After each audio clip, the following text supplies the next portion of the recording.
샬롬.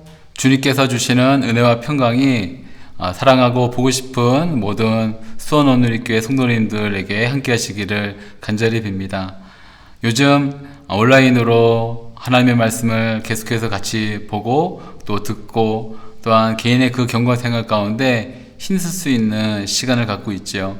이럴 때일수록 주님께서 각자의 우리가 있는 그 상황 가운데 찾아와 주시고 또 말씀해 주시고 또 우리의 마음을 감동시켜 주셔서 이 시간들이 허투루 지나가는 것이 아니라 귀하게 주님 앞에 다름받을 수 있는 시간, 또한 혹시라도 우리 가운데 회복되어야 될 것이 있다면 회복되어지는 시간이 될 수 있기를 간절히 바랍니다.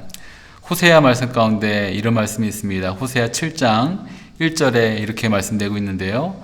내가 이스라엘을 치료하려 할 때 에브라임의 죄악들이 드러나고 사마리아의 사악함이 드러난다. 그들이 속임수를 쓰기 때문이다.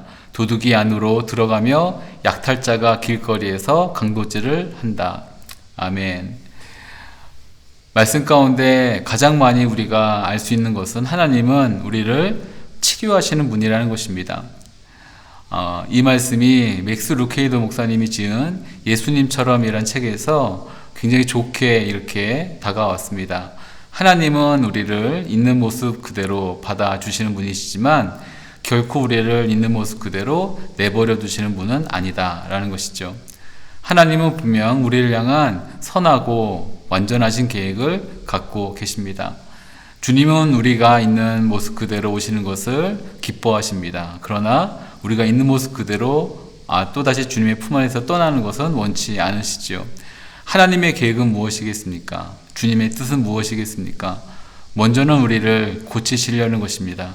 하나님은 우리를 고치시는 분이시기 때문이죠. 하나님은 우리를 온전케 하시는 분이시기 때문에 그렇습니다.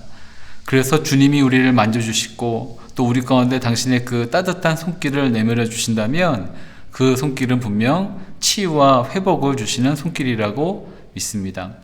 그런데 병원을 가보시고 또한 의료진들을 만나보시면 아시겠지만 이 치유와 회복, 우리 육적인 물리적인 어떤 치유와 회복을 위해서 뭔가 치료를 받을 때도 아픕니다.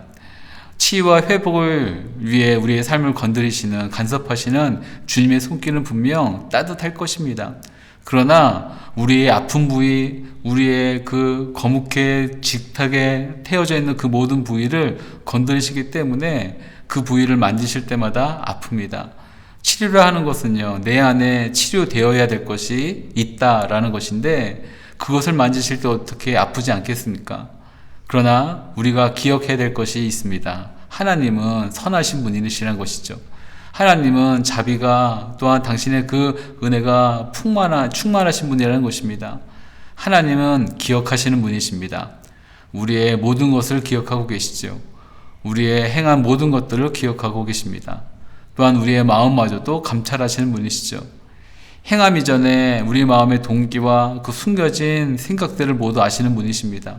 그렇기 때문에 주님은 왜곡되고 잘못되어 있는 모든 것들을 바로잡기를 원하실 것입니다. 그리고 온전히 회복시키시기를 원하시죠.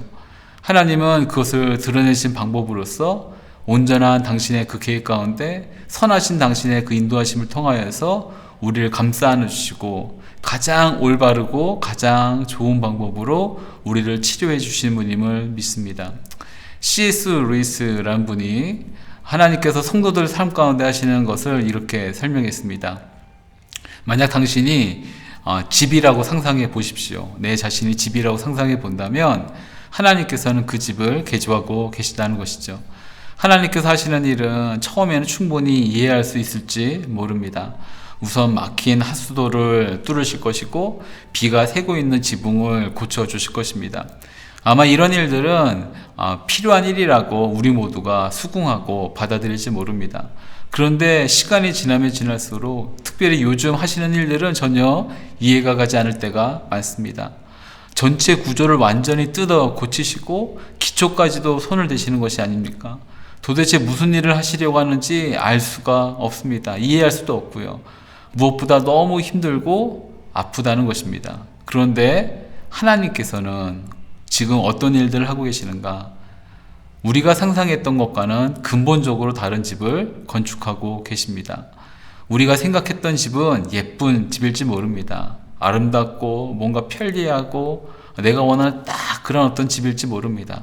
그러나 주님은 우리가 생각했던 그런 집이 아니라 궁전을 짓고 계시죠. 왕궁을 짓고 계시다는 것입니다. 왜냐하면 하나님이 우리 안에 들어와 사시려고 하기 때문입니다. 하나님이 우리 안에 거하시기 때문이죠. 이제 우리의 몸은, 우리의 생각, 우리의 모든 것은 단순하게 나의 어떠함이 아니라 하나님이 임재하시는 주님의 영광이 드러나는 곳이어야 된다는 것을 말씀하고 있죠. 그런데 우리의 모습이 어떻습니까? 주님의 이 최종적인 뜻하신 바 계획과 그 목적을 알지 못한 채 치료받아야 되는 입장에도 불구하고 오히려 하나님의 자비로우신 손길을 거부하고 나와는 맞지 않다고, 나는 괜찮다고, 그것까지는 손대지 마시라고 그러면서 간섭하시는 하나님에 대해서 좀 도망가고 싶을 때가 있지 않고, 또 뭔가 하나님을 찾지 않고 그냥 그렇게 이런 시간들을 보내려고 하고 있지는 않습니까?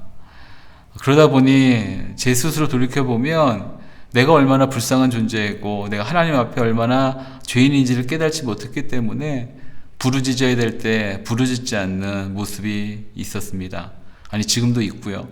이스라엘의 역사 가운데, 성경의 역사 가운데 보여주고 있는 것이 이런 모습들이었지요. 그러니 우리의 모습, 이스라엘 모습은 전혀 나아지지 않고 늘 더 불쌍해졌습니다. 사랑하는 여러분, 하나님 우리를 기다리고 계십니다. 우리가 돌이켜 하나님을 찾기를 원하시지요. 그리고 하나님께 부르짖기를 원하십니다. 이 시간을 보내고 있는 우리 가운데 주님을 다시 만나는 그 기쁨과 기대함으로, 그리고 주님을 만나서 우리의 모든 것을 간섭하시고 또한 치료하셨을 때 온전해질 우리의 모습을 기대함으로 오직 주님만을 바라보며 나가는 이 모든 시간 되기를 간절히 바랍니다. 한 주간 동안 주님께서 주시는 평강이 우리의 모든 순간 가운데 함께 하시기를 비며 다음 주에 뵙도록 하겠습니다. 샬롬.